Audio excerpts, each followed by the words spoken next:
பரிசுத்தமுள்ள பிதாவே, கோடி நன்றி, கோடி நன்றி, கோடி நன்றி, கோடி நன்றி, கொடான கோடி நன்றி, கொடான கோடி நன்றி, கொடான கோடி நன்றி, கொடான கோடி நன்றி, கொடான கோடி நன்றி, கொடான கோடி நன்றி, கொடான கோடி நன்றி, கொடான கோடி நன்றி, கொடான கோடி நன்றி, கொடான கோடி நன்றி.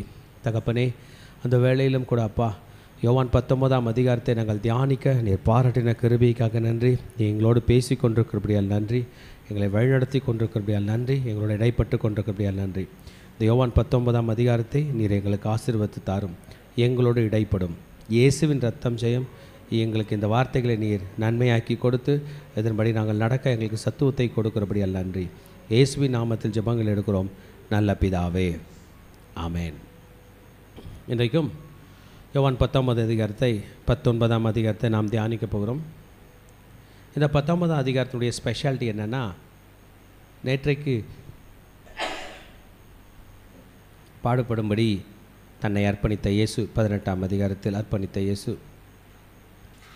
இன்றைக்கு 19ஆம் அதிகாரம் அவர் சிலுவையில் மரிக்கிறார், சிலுவையில் கொலை செய்யப்படுகிறார். Jesus is crucified.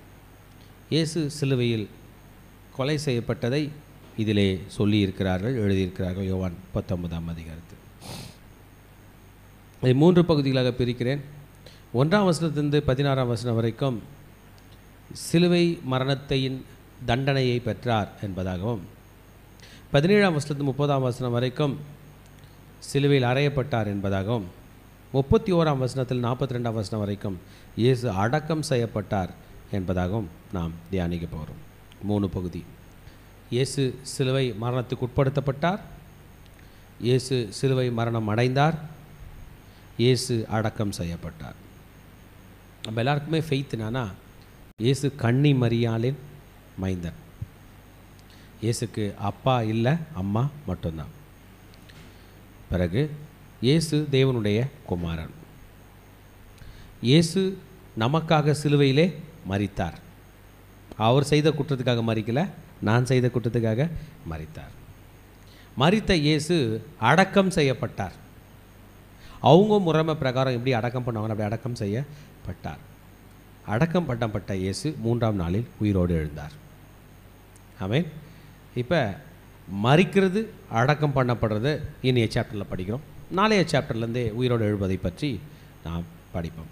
சரி, இன்றைக்கு இந்த முதல் பகுதிக்கு வருவோம். இயேசு அவமானப்படுத்தப்பட்டு மரணாக்கினைக்குள்ளாக தள்ளப்பட்டார், மரணாக்கினைக்குள்ளாக அனுப்பப்பட்டார் என்பது பார்த்தோம். என்றால் நம்ம நேற்றுக்கு படித்தோம், இயேசு கிறிஸ்துவை சிலுவையில் அறைவதற்கு அண்ணாவுக்கு அதிகாரம் இல்லை, காய்பாவுக்கு அதிகாரம் இல்லை, ஏரோதுக்கும் அதிகாரம் இல்லை, பிலாத்துக்கு மட்டும்தான் அதிகாரம் இருக்குது. அவர் தான் கவர்னர், அவர்கள் தான் பவர் இருக்குது. இன்றைக்கி கவர்னரை பலாத்காரம் பண்ணி, கவர்னரை ஃபோர்ஸ் பண்ணி ஜீசஸ்க்கு மரண தண்டனை வாங்கி தர போகிறாங்க. ஒன்ஸ் கவர்னர் டிசைட் பண்ணிட்டார் அப்படின்னா அவங்க ட்ரீட்மெண்ட் வேறு மாதிரி இருக்கும். இயேசு வந்து ஒரு பப்ளிக்கில் ரொம்ப பெயர் போன ஒரு மகானாக இருந்தாலும் அவர் கைதியாக்கப்பட்டார் என்கிற நிலை வரும்போது அவரை டீல் பண்ணுற சோல்ஜர்ஸோட நிலைமை மிகவும் மோசமாக அவரை நடத்துவார்கள் என்பது நமக்கு தெரிந்ததே. ஆக முதல் பகுதி நாம் படிக்க போகிறோம். பிலாத்து இயேசுவை பிடித்து வாரினால் அடிப்பித்தார். ஆக எந்த கைதி போனாலும், மரண தண்டனைக்கு நேராக ஒரு கைதி போனால் ஃபஸ்ட் ப்ராசஸ் வாரினால் அடிக்கப்பட போகிறது. இந்த வார் பற்றி நாம் படிக்க வேண்டுமென்றால் அது பெரிய நீட்டு கொம்பு. இந்த கொம்போட முனையில் நிறைய கயிறுகள் இருக்கும். அந்த கயிறுகளுடைய முனையில் இரும்பு துண்டுகள், ஈயத்துண்டுகள், எலும்பு துண்டுகள் இருக்கும். அப்போ ஒரு முறை அந்த கொம்பை நல்லா வீசி அடிக்கணும், தூரத்துலேருந்து அடிக்கணும். அடித்தாங்கன்னா மேலே போயிட்டு வந்து பட்டார்னு விழும், உடல் முழுவதும் படும். அந்த ட்ரீட்மெண்ட் கண்டிப்பாக உண்டு, அந்த அடி இயேசுக்கு உண்டு. பிலாத்து இந்த தண்டனைக்கு அனுமதிக்கிறான், வாரினால் அடிக்க. பவுல் அப்போஸ்தலனுடைய நிருபங்களை படிக்கும்போது பவுல் அப்போஸ்தலன் சொல்லியிருப்பார், 1 குறைய 40 அடிகள் அப்படின்னு. அப்போனா 39 அடி. திருச்சபையே அதில் 1 அடி வாங்கினா கூட இன்றைக்கி இருக்கிற மனுஷால் சத்துருவோம். ஒரே ஒரு அடி அவ்வளோ ஆழமாக பதியும். நம்ம இந்த தேங்காய் கீன்றதுக்கு அந்த ஒரு கீனி வச்சுருப்போம் பாருங்கள், தேங்காய் கீன்றதுக்கு வச்சு, அந்த மாதிரி மெட்டல்லாம் நுனியில் இருக்கும். அந்த கயிறுங்க நுனியில் ஒரு 10 கயிறு 20 கயிறு, அந்த குச்சிக்கு முனையில் சாட்டை முனையில் ஒரு 10 கயிறு, அது ஒன்றுமே அந்த தேங்காய் நுனி தோன்ற அந்த மாதிரி இருக்கும். அப்போ எவ்வளோ பெருசாக இருந்திருக்கும், எவ்வளோ ஸ்ட்ராங்காக இருந்திருக்கும். அதை எடுத்து அடித்து அதை பிச்சு இழுக்கும்போது என்ன ஆகுன்றதை பார்க்கணும். இதுதான் இங்கே வந்து இருக்குது. சரி, அப்போ இந்த வாரினால் இயேசுவை அடிக்க போகிறோம். நம்பர் 1 வாரினால் அடிக்கிறான். நம்பர் 2 தலையில் முள்முடி வைக்கிறாங்க. முள்முடி யாருக்கெல்லாம் முள் குத்தி இருக்கு? தலையில் குத்தி இருக்கு. யோசிச்சு பாருங்க, தலையில் குத்தி இருக்கா? எனக்கு குத்தி இருக்கு. நான் முள் மரம் வெட்டுறதுக்கு எங்கள் வீட்டில் எங்கள் தாத்தா கூப்பிட்டு போவார். முள் வெட்டும் போது பார்த்துன்னுவாங்க. அப்படியே சாஞ்சிருவாங்கள. அதில் நம்ம கலையை பார்த்துட்டு இருப்போம், அது அப்படி தான் சாயணும். அதில் ஒரு மெலிஸ் கலை டக்குன்னு தலையில் பட்டுரும். படுறது மட்டும் இல்லை, அதை விழுறதுல சரக்குன்னு இழுத்துரும். ரொம்ப வலிக்கும். காலில் குத்துறதுக்கு விட அதிகமாக வலிக்கும். எனக்கு தலையில் முள் குத்திருக்கு. நம்ம பட்டு கிழிச்சி இருக்குது, பட்டு கிழிச்சி உடஞ்சிலாம் போயிருக்கு. அப்புறம் விளையாடும்போது ஸ்கூல் காலேஜு இப்போ ஃபுட்பால்லாம் விளையாடும் போது சில இடத்துல சில வேலிகளுக்குள்ளெல்லாம் பூந்து போகணும். அப்படி போனால் தான் கிரவுண்டுக்கு போக முடியும் ஷார்ட்கட்டில். போகும்போது அதெல்லாம் தலையில் குத்திரும். ரொம்ப வலிக்குங்க. அதுவும் துரு பிடிச்ச இரும்பெல்லாம் இருந்தால் ரொம்ப வலிக்கும். முள்ளுகளை பின்னி அவர் தலையின் மேலே வைத்து அடிக்கிறாங்க. முள்முடி இப்போ பார்த்துருப்போம். முள்ளில் ஒரு முடி, அதை பின்றவன் கையிலெல்லாம் குத்தம். அவனுக்கு தெரியும் ஒரு சின்ன முள் சரா குத்துறது எப்படி வலிக்குது. அவர் தலையில் வச்சு அடிப்பாங்க. ஆமாம், லேசாக அப்படி கொட்டி பாருங்கள், அது எவ்வளோ ஆழமாக போயிருக்கும் இந்த அடி. முள்ளில் முடி உண்டு பண்ணி கோலை வச்சு அடிக்கிறாங்க. அது மேலே அப்படியே ஆழமாக இறங்கியிருக்கும். ஒரு முள்ளையை எடுக்கணும்னா சர்ஜரி பண்ணி தான் எடுக்கணும். அந்த அளவுக்கு நம்முடைய ஸ்கல் போனுக்குள்ளே போய் அது இறங்கிடும். இப்பேற்பட்ட உபாதை. முதல்ல அந்த சாட்டை அடி, மன்னிக்கவும் வாரினால் அடி. இரண்டாவதாக முள்முடி. மூன்றாவது சிவப்பான அங்கி. ஏன் இந்த பர்பிள் ரோப் அப்படின்னா, அடிப்பட்டவங்களுக்கு எவ்வளோ ரத்தம் வருதுன்னு தெரியாது. இதே வெள்ளை துணி போட்டிங்கன்னா தெரியும், லைட்டு துணி போட்டிங்கன்னா தெரியும், கருப்பு துணியில் கூட தெரியும். இந்த மாதிரி சிவப்பு துணி போட்டோம்னா அது ஆல்ரெடி சிவப்பு கலரு, ரத்தமா அதுவான்னு தெரியாது. பிறகு அடிக்கும் போது கேலி கிண்டல் பரியாசம். யூதருடைய ராஜாவை வாழ்க என்று சொல்லி அவரை கையினால் அறைந்தார்கள். அடிச்சிட்டாங்க, இப்போ கையில் எங்கே அடிக்கிறாங்க? அடி கன்னத்தில் அறைகிறாள். அடித்து முடிச்சு கொண்டு வந்து நிறுத்திட்டாங்க. நம்ம ஏற்கனவே நேற்று படித்தோம், ஜீசஸ் கிரைஸ்ட் கெத்செமனே தோட்டத்தில் இருக்கும்போதே அவருடைய இரத்த நாளங்கள் வெடித்து வேர்வை துளியாய் வந்ததுன்னு.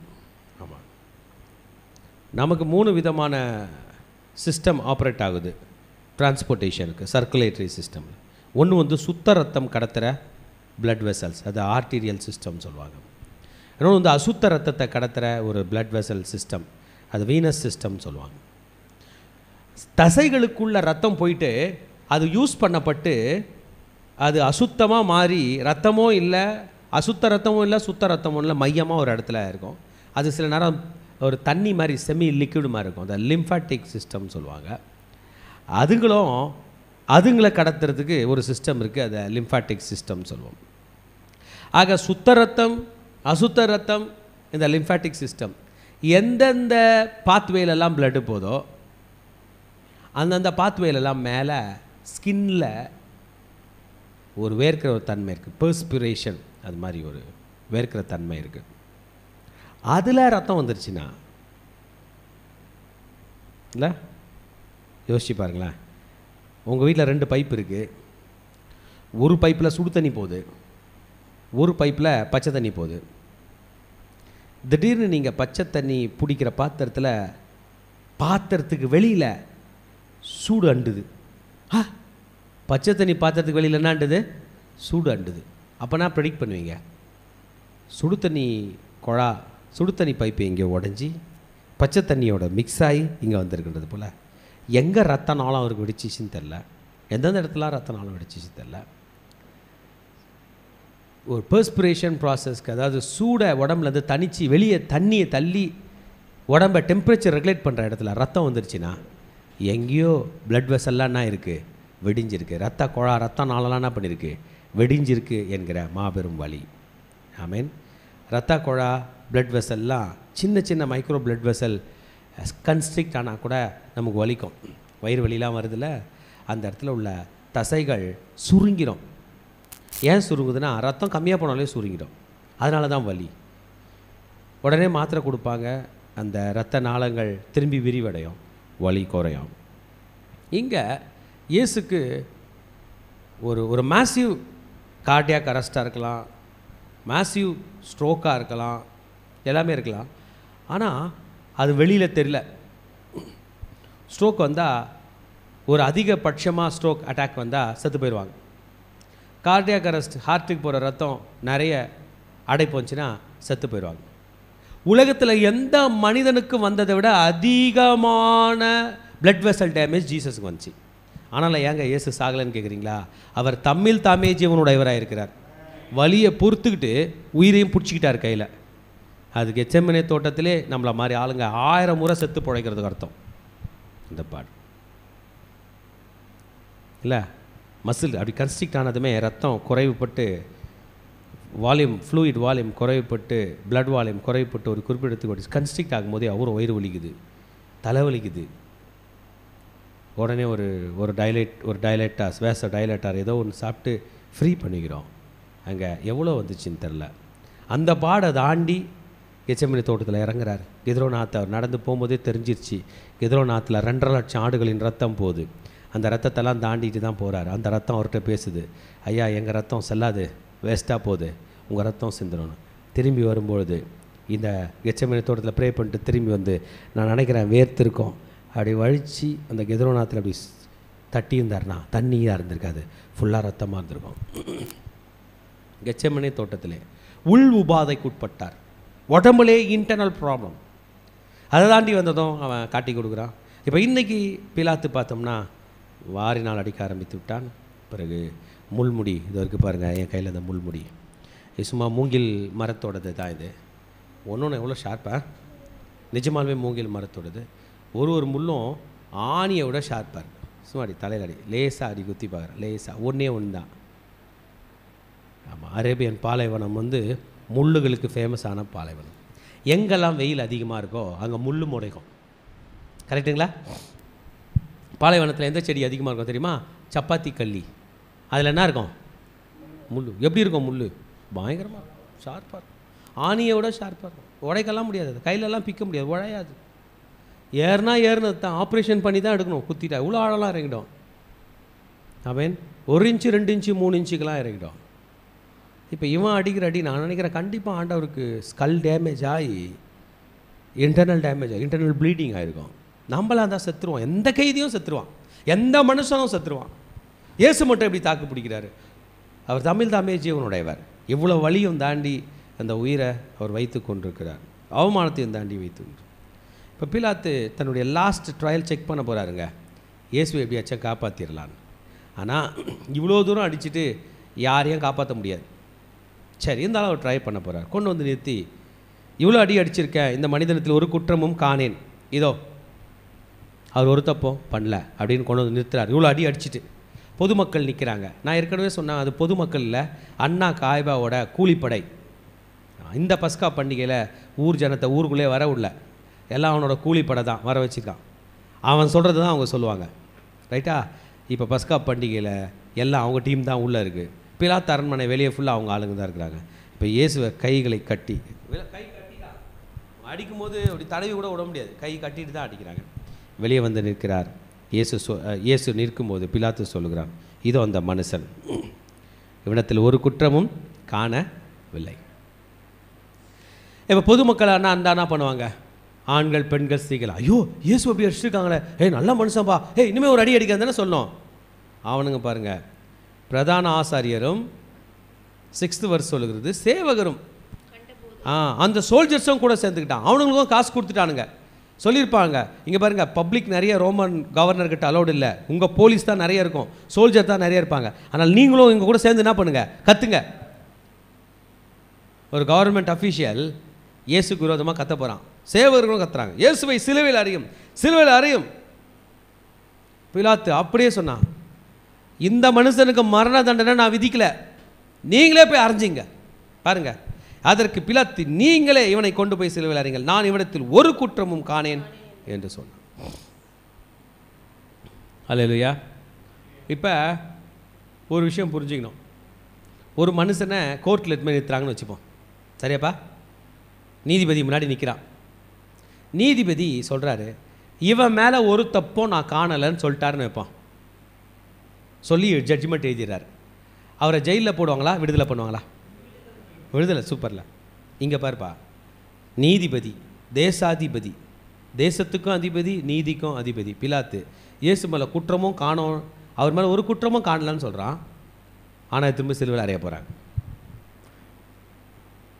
நீதிபதி குற்றம் இல்லை என்று சொன்ன பிறகு உலகத்தில் மரணனை விதிக்கப்பட்ட ஒரே ஒரு நபர் உண்டுன்னா அது இயேசு தான். இல்லை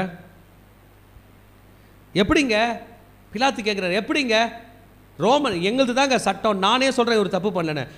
எங்கள் பைபிள் ஒரு சட்டம் போட்டிருக்குது, யாராவது ஒருத்தர் தன்னை தேவனுடைய குமாரன் சொன்னால் சாகடிக்கணும்னு. எங்கே போட்டிருக்குடா? பைபிளில் எங்கே போட்டிருக்கு? சாகடிக்க வேண்டும் என்று சொன்னாங்க. பிலாத்து சொல்லிட்டாரு, பயந்துட்டார் பிலாத்து. இங்கே பாருங்க, கெட்டவன் கூட நம்ம சண்டைக்கு போயிடுவோம், நீயா நானான்னு நிற்போம். ஒரு நல்லவங்க இல்லை சண்டை போடும்போது நமக்கு ஒரு பயம் வரும், இணை புரியாது. ஐயோ, நம்ம சண்டை போடுறது யார் கூட? நல்ல மனுஷன் கூட. அவரை நான் அப்படி பேசுறது நான் பண்ணுறது தான் தப்புன்னு யோசிப்போமா, யோசிக்க மாட்டோமா?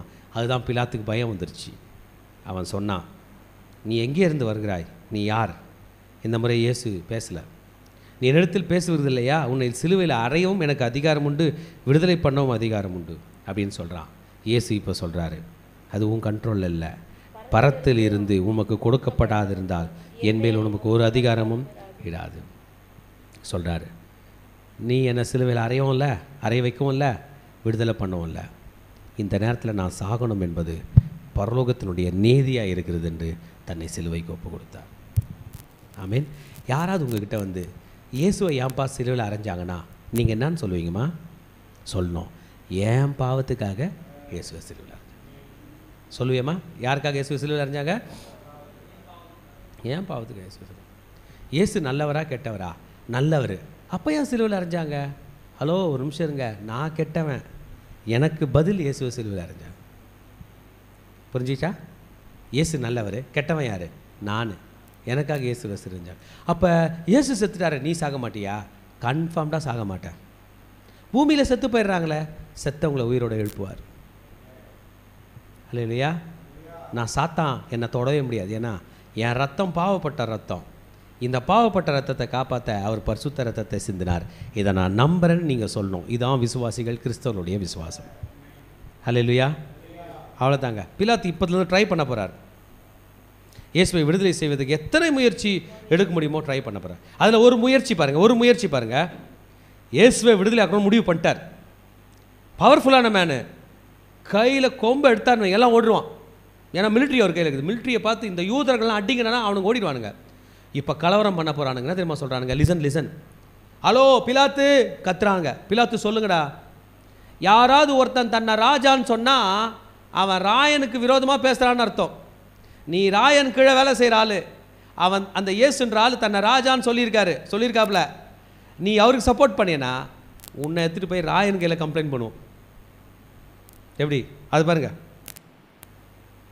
ராயன் போடுற சாப்பாடு நீ சாப்பிட்ற, இந்த கைதி தன்னை ராஜான்னு சொல்லியிருக்கிறாரு, இவரை நீ விடுதலை பண்ணியனா நீ யாருக்கு சப்போர்ட் பண்ணுறது அர்த்தம்? இவருக்கு.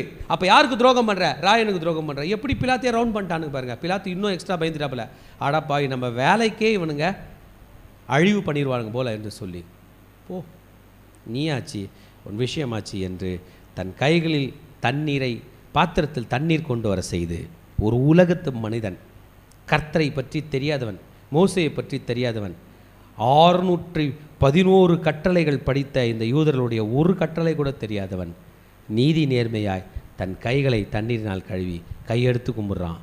இந்த இரத்த பழிக்கும் எனக்கும் சம்மந்தம் இல்லை. உடனே அவங்க என்ன தெரியுமா சொன்னாங்க? இந்த இரத்தப்பழி எங்கள் மீது எங்கள் பிள்ளைங்க மேலே வரட்டும். இயேசுவே. நம்மளாம் தப்பு ரொம்ப துணிச்சலாக பண்ணுறோம்ல. ஒரு பயம் நமக்கு எல்லாருக்கும் உண்டு, நம்ம என்ன தப்பு பண்ணுறோமோ அது நம்ம பிள்ளைங்க மேலே வருமோன்னு. இன்றைக்கி துணிஞ்சு தப்பு பண்ண போகிறார்கள். இயேசுவை கபத்தா என்று சொல்கிற இடத்திலே நிறுத்தி நியாயசனத்திலே நிறுத்துகிறான். ஆமேன்.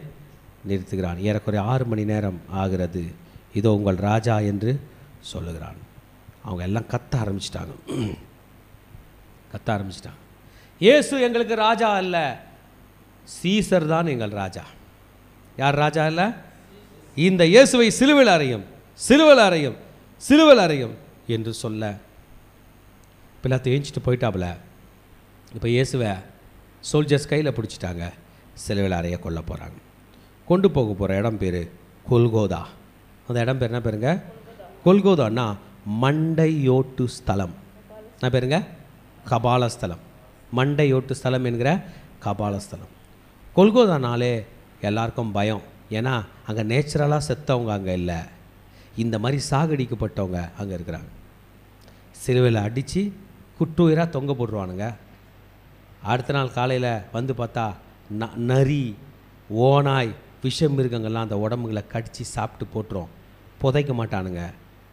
மனித எலும்புகள் அப்படியே எல்லா எலும்பையும் கடித்து சாப்பிட்றோம். அந்த மண்டையை ஒன்றும் பண்ண முடியாது, உருட்டி உருட்டி பாட்டு தூக்கி போட்டுரும்.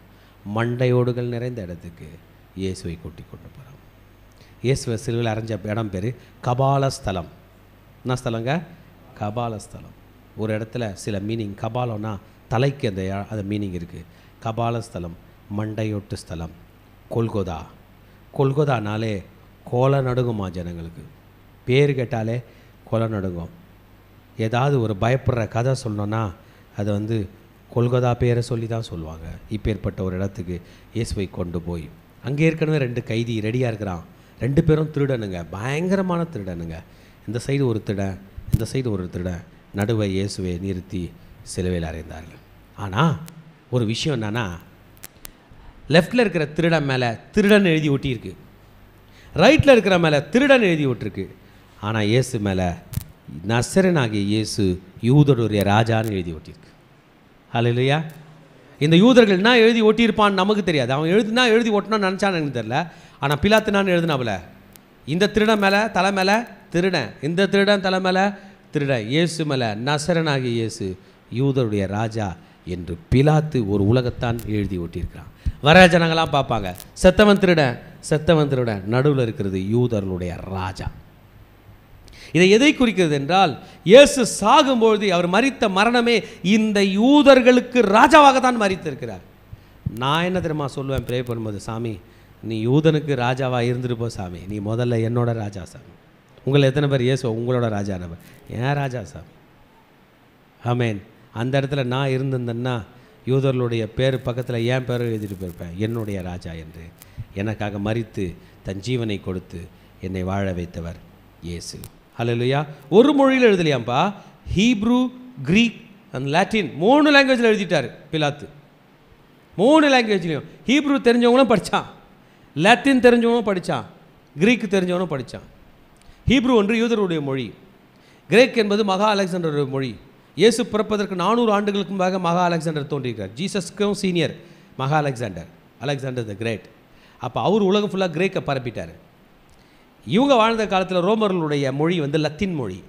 3 லாங்குவேஜ்லையும் ஹீப்ரு பார்த்தாலும் படிச்சுட்டு போவான், கிரீக் பார்த்தாலும் படிச்சுட்டு போவான், லாட்டின் பார்த்தாலும் படிச்சுட்டு போவான். 3 பேர் என்னான்னு படிக்கிறான்? நசரனாகிய இயேசு யூதர்களுடைய ராஜா. என்ன மாதிரி ஒரு நல்ல பேரோடைய ராஜா மறிக்கிறார். ஆமென். இப்போ யூதருடைய டீம் போகுது, பிலாத்தை மீட் பண்ணுது. பிலாத் சொல்லுங்கடா, இல்லை அந்த மேலே ஏதோ பேர் எழுதியிருக்கீங்க யூதருடைய ராஜான்னு, அதை மாற்றணும். யூதருடைய ராஜான்னு அவர் சொன்னதா எழுதுனேன்னு சொல்லிடுங்க. ஏன்னா பிலாத்துன்னா அடம் பிடிக்கிறாரு, யூதருடைய ராஜான்னு தான் எழுதுவேன். சூப்பரில் ஆண்டவருக்கு எவ்வளோ கனம் பாருங்கள் இயேசு ராஜாவுக்கு. யூதருடைய ராஜா தான் எழுதுவேன். அப்போ இவங்க சொல்கிறாங்க, சரி ஓகே நீங்கள் சொல்கிற எப்படி வரும், யூதருடைய ராஜா என்று சொன்னவர் அப்படின்னு எழுதிடு அப்படின்னா. பிலாத்து சொன்னாமல, நான் எழுதினது. ஹல்லேலூயா. பிலாத்து நீ எங்கே இருந்தாலும் வாழ்க, லைஃப்பில் கரெக்டாக உருப்படியாக நீ ஒரு விஷயம் பண்ணனா உண்மையில் ராஜாவை கண்டுபிடிச்சி அவருடைய யூதருடைய ராஜா மட்டும் இல்லை பிலாத்து, உலகத்தின் ராஜான்னு எழுதாமல் போயிட்டேன். பரவாயில்ல, யூதர்கள் மூலிமா ரட்சிப்பு வருகிறது. எங்கள் ராஜாவை அக்னாலஜி பண்ண முதல் மனிதன் பிலாத்து. ஹல்லேலூயா. 23ஆம் வசனம் சொல்கிறது, இந்த சேவகர்கள் எந்த அளவுக்கு பணத்தாசை பிடிச்சவங்கன்னு செத்து போயிருக்கிற மனுஷனோட திங்ஸ் எல்லாம் சீட்டு போட்டு பங்கிட்டுக்கிறாங்க. இயேசுவோட ட்ரெஸ்ஸை பங்கிடுறாங்க. ஏன்னா கட் பண்ணி பிரித்து கொள்ள முடியல. தையல் இல்லாமல் மேல் தொடங்கி கீழ் மட்டும் நெய்யப்பட்டதாக இருந்ததாம். இப்போ ஜீசஸ் போட்டிருக்க ட்ரெஸ் வந்து காஸ்ட்லி ட்ரெஸ், மேல் தொடங்கி கீழ் மட்டும். இது எந்த ட்ரெஸ்ஸாக இருக்கும்? அது எந்த ட்ரெஸ்ஸாக இருக்கும்? இயேசுவோட சொந்த ட்ரெஸ்ஸாக இருக்குமா, இல்லை சிவப்பான வஸ்திரம் தரித்தார்கள்ன்றீங்களா? அதுவாக இருக்குமா? எனக்கு தெரில எதுன்னு. சிவப்பான வஸ்திரம் அப்படின்னா ரோம கவர்னர் ஜெனரல் பிலாத்து கொடுத்த ட்ரெஸ்ஸாக இருக்கும். இல்லை அதை எடுத்துகிட்டு திரும்பி அவரோட ட்ரெஸ்ஸை கொடுத்தாங்கன்னா அவருக்கு கர்த்தர் கொடுத்த ட்ரெஸ்ஸாக இருக்கும் இல்லை? ஆனால் அந்த ட்ரெஸ்ஸு எப்படியா? ரொம்ப காஸ்ட்லி ட்ரெஸ்ஸு. ஆக பிலாத்து ஜீசஸை ட்ரீட் பண்ணும்போதே யூதருடைய ராஜாவாக தான் ட்ரீட் பண்ணியிருக்கிறார். இல்லையா? இயேசுனமும் அடிபட்டார், அடித்தாங்க, சாகடித்தாங்க. ஒரு ராஜாவோட ட்ரீட்மெண்ட்டை பிலாத்து இயேசுக்கு கொடுத்துருக்கான். இயேசு கசக்கி பிழியப்பட்டார். அவருடைய ஒவ்வொரு சொட்டு ரத்தமும், ரத்த நாளத்துலேருந்து கூட ரத்தம் வெளியே வந்தாம்பா. வேர்வை வர பேசேஜில் கூட ரத்தம் வந்துருச்சுன்னா மெயின் வால்வ்லாம் இருக்கும், வெளியே வந்துடும் ரத்தம், எல்லாத்துலேயும் வந்துடும். ரத்தத்தை வஸ்திரங்களை பங்கிட்டு கொண்டார்கள் என்று தீர்க்கதரிசனம் சொல்லுகிறது போல அப்படியே நடந்தது. ஜீசஸ் இவ்வளோ பாடுபட்டு தன் உயிரை விடும் பொழுது அவருடைய தாயும் தாயின் சகோதரி கிளியோப்பா மரியாலும் மகதலேனா மரியாலும் நின்று கொண்டிருந்தார்கள். ஆமேன். லேடிஸ் எவ்வளோ காணவங்கள பெத்த தாய் முன்னாடி இயேசு பாடுபடுறார். ரொம்ப ரொம்ப ரொம்ப வேதனை. அதனால தான் ரோமர்கள் ரட்சிக்கப்பட்ட பிறகு இயேசுவை அவங்களால கண்ணால் பார்க்க முடியல. யாரை பார்த்தாங்க? வீட்டுக்கு போனால் அவங்க அம்மா இருந்துச்சு, அந்த அம்மாவையே கடவுளாக்கிட்டாங்க இல்லை? ரோமர்கள் ரட்சிக்கப்படும்பொழுது ஜீசஸோட டிசைபிள்ஸ்லாம் வீட்டுக்கு போனால் யார் இருப்பாங்க? அம்மா. அப்படி தான் மரியாளும் ஒரு கடவுள் ஆகிட்டாங்க இயேசுவோட பாடை பார்த்தவர்கள். ஆனால் மரியாள் கடவுள் இல்லை. யார் தான் கடவுள்? இயேசு தான் கடவுள். இப்போ ஜீசஸ் தன்னுடைய கடமையை நிறைவேற்றுகிறார். என்ன கடமைனா, யூதர்கள் எல்லாரும் தன் தாயை பத்திரமா பார்த்துக்கணும். நீங்களாம் கூட கவனிங்க, அம்மாவை ஏதோ யானோ தரன்னு விடாதீங்க. அம்மா மெயின் ரோல் நம்ம லைஃப்பில் ப்ளே பண்ணுறாங்க. அவங்கள கடைசி வரை காப்பது அந்த மகனுடைய கடமையாக இருக்கிறது. இது தலைச்சம்புள்ள. இயேசு மறிக்க போகிறாரு. யோவானை கூப்பிட்டார். இருக்கிறதுலே வயசு சின்ன பையன். இயேசோட 12 சீஷர்களை வயசு கம்மி யோவான் தான். யோவான், அதோ உன் தாய். ஸ்திரீயே, அதோ உன் மகன். அம்மா, இனி எனக்காக அழாத. உன் பையனாக யார் இருப்பான்? யோவான். அன்னைக்கே யோவான் போய் லெட்ஜரில் தான் பேரை மாற்றி எழுதிட்டார். அவங்க அம்மா பேர் என்னான்னு போட்டுக்கிட்டாரு? மேரி. மேரி போய் லெட்ஜரில் பேர் மாற்றி எழுதிட்டாங்க. என் பையன் பேர் யோவான். அந்த அம்மா சாகிற வரைக்கும் யோவான் எருசலேமிலே இருந்து, பெத்லகேமிலே இருந்து அம்மாவுக்கு செய்ய வேண்டிய கடமையை நிறைவேற்றினான். வண்டர்ஃபுல்ல நம்ம ஜீசஸ். ஆமேன். சீஷனை தன் தாய்க்கு மகனாக கொடுத்தார். இப்போ வேத வாக்கியம் நிறைவேறத்தக்கதா ஜீசஸ் எது பண்ணாலும் பைபிள் பிரகாரம் தான். பைபிள் என்ன போட்டிருக்கோ அதான். ட்ரெஸ்ஸை பங்கிட்டுப்பாங்க, பைபிளில் போட்டிருக்கு. ஓகே. சிலுவையில் மரிப்பார், பைபிளில் போட்டிருக்கு. அநேகருடைய பாவத்துங்களுக்கு சுமந்து தீர்க்கிற தேவாட்டுக்குட்டி, பைபிளில் போட்டிருக்கு. இப்போ தாகமாக இருக்கிறேன். தாகமாக இருக்கிறேன்னா தண்ணி கொடுக்கல. தாகமாக இருக்கிறோடைய வாய் அப்படியே துவண்டு போயிருக்கும். லிக்விடாக எது பார்த்தாலும் குடிச்சிடும்னு தோணும். தண்ணி கலரில் எது இருந்தாலும் என்ன பண்ணுறோம்? குடிச்சிடுவோம். உப்பு தண்ணி கூட குடிச்சிடுவோம். ஆனால் தாகமாக இருக்குது. அவன் பார்த்தா கடற்காலான் எடுத்து, கசப்பானதை எடுத்து ஈசோப்பு தண்ணியில் மாட்டி வாய்கிட்ட கொடுக்குறாங்க. பயங்கர கசப்பு. இயேசு வாயில் வைக்கிறாரு. குடிக்க மனதில்லை. கத்தினார். முடிந்தது. என்ன சொன்னாருங்க? It's finished. இந்த பாஸ்டர் போவாஸுடைய பாவம் நீங்கி அவனை சுத்தமாக்கினேன், முடிந்தது. இந்த ஜேசுதாஸை பாவத்திலிருந்து விடுதலையாக்கினேன், முடிந்தது. இந்த மோசஸை பாவத்திலிருந்து விடுதலையாக்கினேன், முடிந்தது என்று சொல்லி முழு உலகத்தினுடைய பாவத்தை சுமந்து தீர்த்து இட்ஸ் ஃபினிஷ்டுன்னு சொன்னார். ஜீசஸ்க்கு ஒரு நல்ல கை தட்டு கொடுக்கலாமா? நீங்களும் நானும் ஃபினிஷ்டுன்னு சொல்லவே மாட்டோம். என்றைக்கும் ஏதாவது ஒரு குறை வச்சே இருப்போம். குறைகள் இல்லாதபடி இயேசு முடித்து தன் ஜீவனை ஒப்பு கொடுத்தாருங்க. இயேசு மரித்தார். இயேசு பிறந்தார். என்ன பிறப்பு? கன்னி மரியாளின் பிறப்பு. தெரியுமாப்பா? இயேசுக்கு அப்பா இல்லை. யார் மட்டும்தான்? அம்மா மட்டும்தான். இயேசு கன்னியின் மைந்தன். விசுவாசிக்கிறியா? யாரோட மைந்தன்? கன்னியின் மைந்தன். அப்பா கிடையாது. பரலோக தந்தை பரிசுத்தாவினுடைய நிழல் பட்டுதான் அந்த அம்மா கன்சீவ் ஆனாங்க. ரெண்டாவது, இயேசு மரித்தது என்னுடைய பாவங்களுக்காக மரித்தார். ஏற்றுக்கிறீங்களா? மூன்றாவது, அடக்கம் செய்யப்பட்டார். ஒவ்வொரு ஊரில் ஒரு மாதிரி அடக்கம். யூதர்களுடைய முறைமை அடக்கம் என்ன தெரியுமா? அவங்க ரொம்ப மரியாதையாக புதைப்பாங்க. முதல்ல இறந்தவங்களை கொண்டு போய் ஒரு குகையில் வச்சு மூடிடுவாங்க. நம்ம இப்போ ப்ரேயர் ஹாலில் உட்காந்துக்கிறோம். அந்த ஹால் பேர் மக்பில்லா. மக்பில்லா என்பது ஆபிரகாம், சாரால், ஈசாக்கு, ரெபெக்கால் யாக்கோபு, லேயால் 6 பேரோட கல்லறை இருக்கிற அந்த கோகை தான் மக்பிலா. இந்த ப்ரேயர் ஹாலில் பாருங்கள், மக்பிலான்னு ஒட்டியிருக்கும்.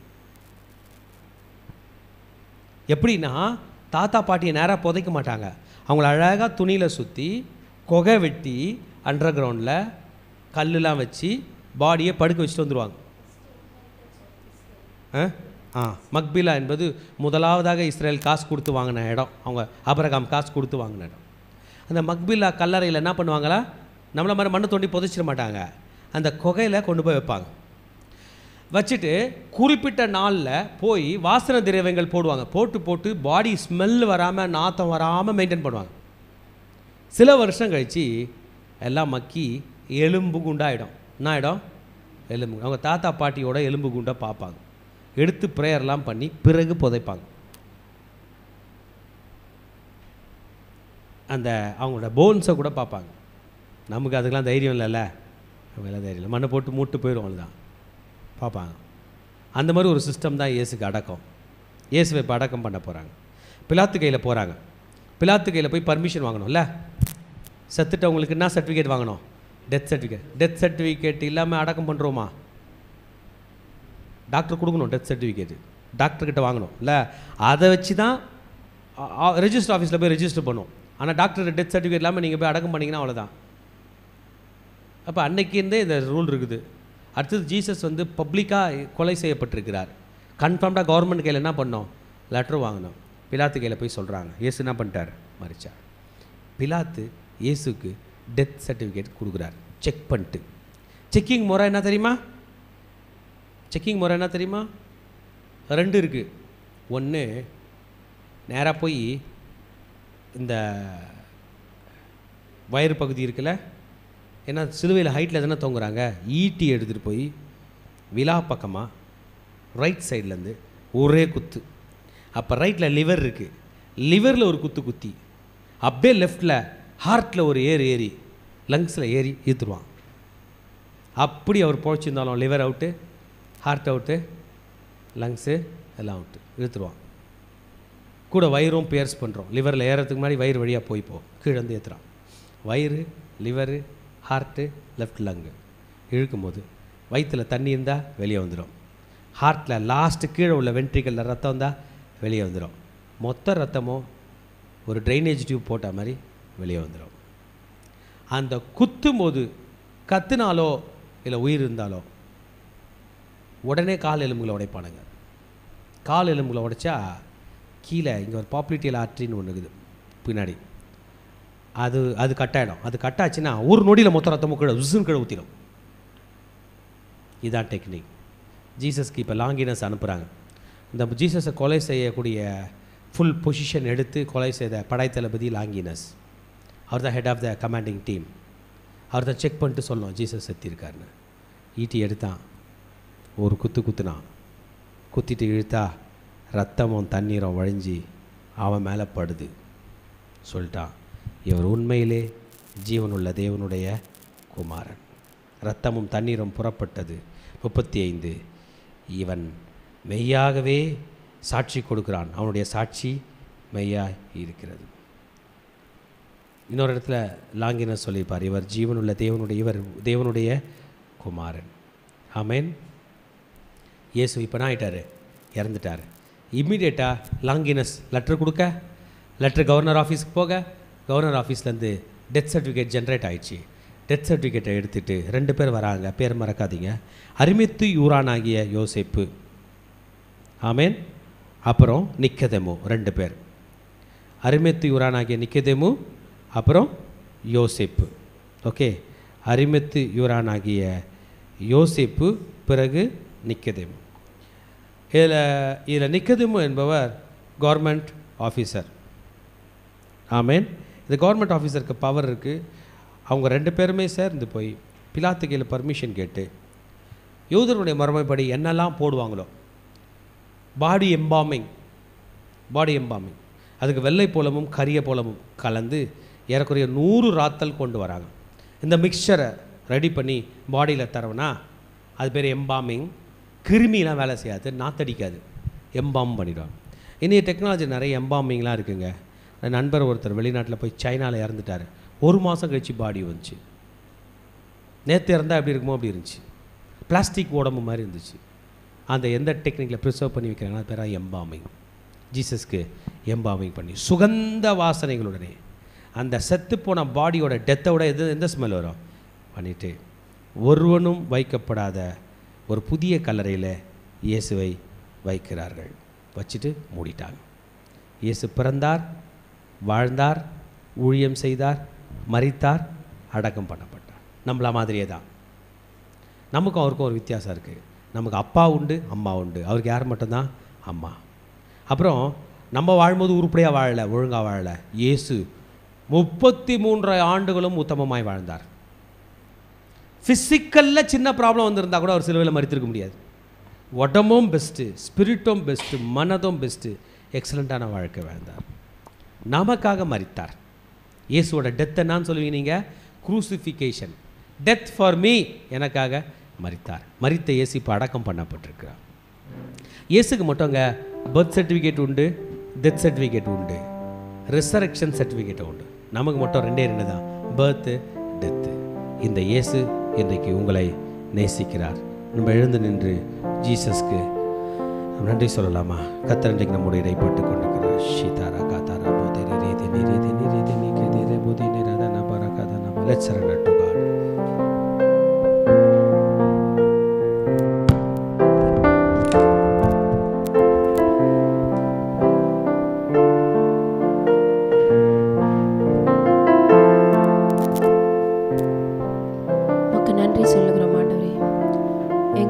இயேசு கிறிஸ்து, எனக்காக நீர் சிலுவையில் மரித்தீரே, அந்த மகா பெரிய தியாகத்தை அப்பா இந்த காலை வேளையில், இந்த காலை தியானத்தில் நாங்கள் நினைவு கூறுகிறோம். அப்பா, நீர் செய்த தியாகம், நீர் செய்த மகா பெரிய தியாகத்திற்காக உமக்கு நன்றி.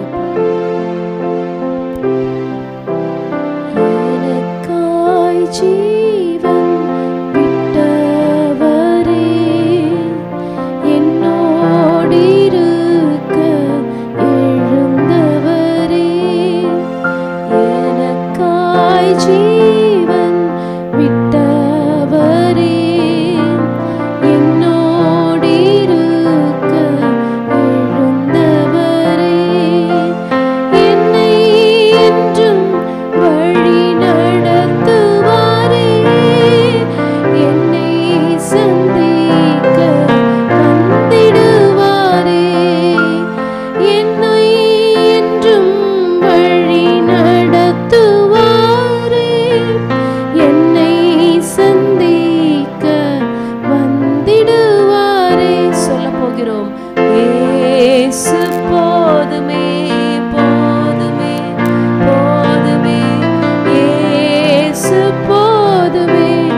யோவான் 19ஆம் அதிகாரம் 30ஆம் வசனம். இயேசு காடியை வாங்கின பின்பு முடிந்தது என்று சொல்லி தலையை சாய்த்து ஆவியை ஒப்பு கொடுத்தார். தேவ ஜனமே, இந்த முடிந்தது அப்படிங்கிற இந்த ஒரே ஒரு வார்த்தை நம்ம தமிழ்ல படிக்கும் பொழுது, இல்ல ஆங்கிலத்துல படிக்கும் பொழுது, இல்ல வேற எந்த லாங்குவேஜ்ல படிக்கும் போது உடைய உள்ள அர்த்தம் தெரியல. நம்ம கூட ஒரு வேலை செய்யும் போது நம்ம சொல்றோம், நான் வேலையை முடிச்சிட்டேன். ஆனா இந்த முடிந்தது அப்படிங்கிறதுக்கு என்னென்ன அர்த்தங்கள் இருக்கிறது பாருங்க. வேதம் முழுவதும் சொல்லப்பட்டிருக்கிற வாக்குதத்தங்கள், வேதம் முழுவதும் சொல்லப்பட்ட தீர்க்க தரிசனங்கள் முடிக்கப்பட்டது. இட் இஸ் finished, முடிந்தது. அது மாத்திரமல்ல, எல்லா ஆசாரியத்துவமான எல்லா சாக்ரிஃபைசஸ், எல்லா பலிகள், எல்லா சடங்குகள் முடிந்தது. இதற்கு முன்னாடி அந்த பஸ்கா ஆட்டை அவர்கள் தேர்வு செய்து அவர்கள் பலியிட வேண்டும். ஆனால் என்றைக்கு ஆண்டவராகிய இயேசு கிறிஸ்து தன்னையே ஜீவ பலியாக ஒப்பு கொடுத்தாரோ, வேறு பலிகள் தேவையில்லை. It is finished in the cross. அவருடைய பூரண கீழ்ப்படிதல் முடிந்தது. ஆண்டவருடைய நீதியின் பணி முடிந்தது. சாத்தானின் வல்லமை, பாவம், மரணம் அனைத்தும் முடிவுக்கு வந்தது. இதை சொல்லும் விதமாகத்தான் ஆண்டவராகிய இயேசு கிறிஸ்து சொல்லுகிறார், இட் இஸ் finished, முடிந்தது, முடிந்தது. சிலுவையின் சின்னத்தை நாம் எப்படி பார்க்க வேண்டுமானால் ஒரு தியாக சின்னமாக பார்க்க வேண்டும், வெற்றியின் சின்னமாக பார்க்க வேண்டும். உன்னை மீட்பதற்காக, என்னை மீட்பதற்காக ஆண்டவராகிய இயேசு கிறிஸ்து தியாகமாய் தன்னை ஒப்பு கொடுத்து முடிந்தது என்று சொல்லி சிலுவையில தன்னுடைய ஜீவனை விட்டார். ஓட்டப்பந்தயம் ஓடுறவங்க இல்லை, எந்த காம்படிஷன் வச்சாலும் அவங்க சொல்ற ஃபர்ஸ்ட் வார்த்தை, அவங்க அவங்களுடைய அந்த டச்சிங் லைனு, அந்த ஃபைனல் லைன் அவங்க ரீச் பண்ணிட்ட பிறகு அவங்க டயர்டாக கீழே விழுந்து, இல்லை ஒரு மேரத்தான் ஓடுறாங்கன்னு வைங்கள, அவங்க லாஸ்ட்டாக அவங்க எல்லாம் போய் அந்த ஃபினிஷிங் லைனை டச் பண்ணி அப்படியே கீழே விழுந்துருவாங்க. அவங்க தோற்க கீழே விழவில்லை, அவர்கள் ஜெயித்து விட்டார்கள் என்று அவர்கள் கீழே விழுகிறார்கள். அதுபோலதான் பிதாவாகிய தேவன் தனக்கு கொடுத்த எல்லா வேலையும் முந்தின ஆதாமுடைய மிஸ்டேக்கு திருத்தும்படியாக, கரெக்ட் பண்ணும்படியாக, பிதாவுடைய சித்தத்தை நிறைவேற்றும்படியாக ஒரே பேரான குமாரனாக இயேசு கிறிஸ்து இந்த பூமிக்கு வந்து பிதாவுடைய சித்தத்தை செய்து முடித்து முடிந்தது என்று சொன்னார். முடிந்தது என்று சொன்னார். இந்த ப்ராசஸ்ல ஆண்டவராகிய இயேசு கிறிஸ்து என்னென்ன காரியங்களை அவர் அண்டர்கோ பண்ணார் என்று நம்ம பார்க்கும் பொழுது, வாரினால அடிப்பித்ததை நம்ம பார்க்கிறோம். அது மாத்திரம் இல்லாம இந்த முள்முடிய நம்ம பார்க்கிறோம். இந்த முள்முடி நம்ம எதுக்காக செய்தோமானா, சிலுவையின் பாதை என்கின்ற ஒரு டிராமாவை நம்ம ஹோஸ்ட் பண்ணோம். அப்போ இந்த முள்முடிய ஒரு பிரதர் செய்தாரு. இது நிஜமாவே அந்த பச்சையா இருக்கிற முள்ளை வெட்டிட்டு வந்து அதை காய வைத்து அதை இது மாதிரியான ஒரு கிரீடத்தை அவங்க செய்தாங்க. இந்த முள்ளு அவ்வளோ ஒன்றும் ரொம்ப ஸ்ட்ராங்கான முள்ளு கிடையாது. ஆனா இதுவே பல முறையில அந்த டிராமால நடிக்கும் போது ஹர்ட் பண்ணிருச்சு. இந்த முள்ளை நம்ம இன்றைக்கு பார்க்கும் பொழுது, இது நம்ம டிராமாக்காக செய்த சிம்பிளான ஒரு முள்முடி, ஆனா நிஜமான முள்முடி ஆண்டவராகிய இயேசு கிறிஸ்து அவருடைய தலை மேல வச்சாங்களே. எதற்காக? உன்னுடைய பாவத்திற்காக, என்னுடைய பாவத்திற்காக, உன்னை மீட்பதற்காக, என்னை மீட்பதற்காக ஒரே பேரான குமாரனாகிய இயேசு கிறிஸ்து, ஒரு பாவமும் அறியாத தேவன், பாவத்தை பார்க்காத சுத்த கண்ணர், அவர் தன்னையே ஒப்பு கொடுத்தார். Complete obedience, complete obedience. வானத்திலும் பூமியிலும் சகல அதிகாரம் கொடுக்கப்பட்ட இயேசு உங்களுக்காகவும் எனக்காகவும் தாழ்மையின் கோலம் ஏற்ற இந்த பூமிக்கு வந்தார். இந்த பூமிக்கு வந்து கடைசியா அவர் செய்து முடித்த வேலை தான் இந்த மகத்தான வேலை. இந்த வேலையை, இந்த மகா பெரிய திட்டத்தை அவர் செய்து முடிக்கவில்லை என்றால் எல்லா இருளின் அதிகாரமும் மனிதர்களை ஒன்றுமில்லாமல் செய்ய பண்ணியிருக்கும். திருடன் கொல்லவும் அழிக்கவும் வருகிறான் என்று வேறு ஒன்றுக்கும் வரான் என்று வசனம் சொல்லுகிறது போல நாம் முடிந்து போயிருப்போம். ஆனால் என்றைக்கு ஆண்டவராகிய இயேசு கிறிஸ்து சிலுவையில தன்னை ஒப்பு கொடுத்து முடிந்தது என்று சொன்னாரோ, எருசலேம் தேவாலயத்தில் இருக்கிற திரைச்சீலை மேல் தொடங்கி கீழ் மட்டுமாக இரண்டாக கிழிந்தது. தேவனுக்கும் மனிதனுக்கும் இடையேயான பிரிவு முறிந்தது. இன்றைக்கு நீங்களும் நானும் அப்பா பிதாவே என்று கூப்பிடப்படுகிற புத்திர சுவிகாரத்தை கொடுத்தது எது தெரியுமா? சிலுவை. சிலுவையில தொங்கின நம்முடைய ஆண்டவராகிய இயேசு கிறிஸ்து. ஆண்டவரே, உள்ளத்தின் ஆழத்திலிருந்து உமக்கு நாங்கள் நன்றி செலுத்துகிறோம். தேவஜனமே, ஆண்டவருடைய இந்த மகா பெரிய தியாகத்துக்காக ஒரு முறை கூட ஆண்டவரை நோக்கி நம்ம நன்றி சொல்லலாமா? அன்றைக்கு 2000 வருஷங்களுக்கு முன்னாடி ஆண்டவராகிய இயேசு கிறிஸ்து சிலுவையில தன்னை ஒப்பு கொடுக்காவிட இன்னைக்கு கிறிஸ்தவமே இல்லை. கிறிஸ்டியானிட்டியோட கம்ப்ளீஷனே கிராஸ்ல தான் முடியுது. உலகெங்கும் நம்ம கிறிஸ்துமஸை கொண்டாடி கொண்டிருக்கோம் தேவஜனமே. ஆனா ஆண்டவராகிய இயேசு கிறிஸ்து பாடு மரணத்தை நினைவு கூற வேண்டும் என்றுதான் பைபிள்ல சொல்லப்பட்டிருக்கிறது. அதனாலதான் நம்ம மாதத்திற்கு ஒரு முறை நம்ம திருவிருந்து எடுக்கிறோம்.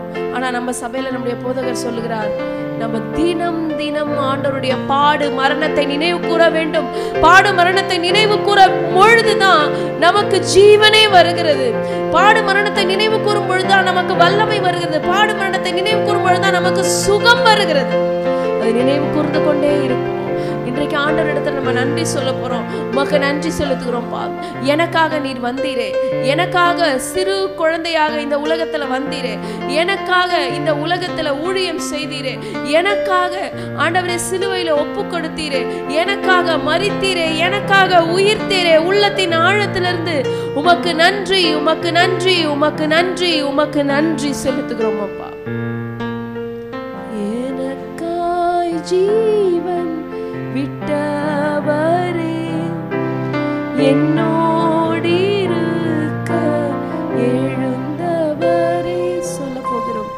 எனக்காய் ஜீவன் விட்டவரே, என்னோடு இருக்க எழுந்தவரே, என்னை என்றும் வழி நடத்துவாரே, என்னை சந்திக்க வந்திடுவாரே, என்னை என்றும் வழி நடத்துவாரே, என்னை சந்திக்க வந்திடுவாரே.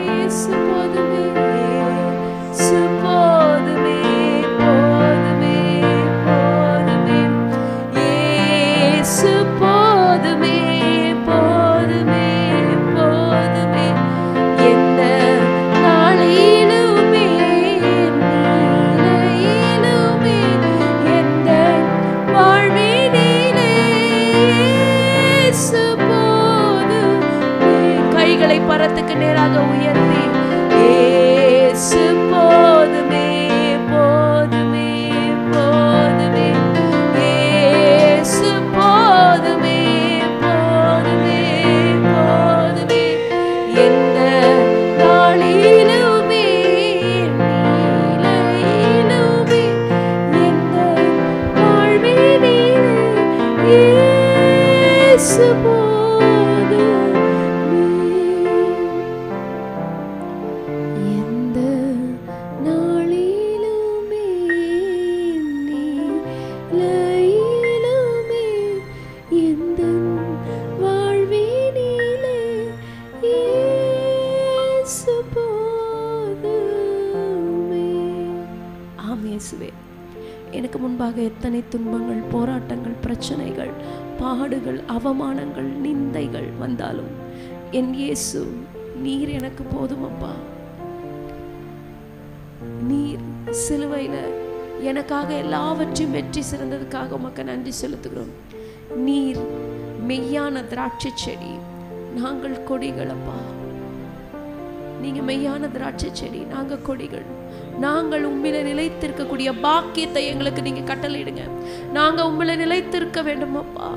ஆண்டவரே, இந்த உலக பிரகாரமான எல்லா கவர்ச்சிகள், உலக பிரகாரமான எல்லா எங்களை விழ பண்ணுகிற எல்லா ட்ராப்ஸ், எல்லா சத்துனுடைய கிரியைகள் எல்லாவற்றுக்கும் தப்பித்து கொள்ள, எல்லா மாய்மாலங்கள்ல இருந்து நாங்கள் தப்பித்து கொள்ள நாங்க உண்மையில நிலைத்திருக்கக்கூடிய கிருபையை எங்களுக்கு நீங்க கட்டளை எடுங்கப்பா. உள்ளத்தின் ஆழத்திலிருந்து உமக்கு நன்றி செலுத்துகிறோம்.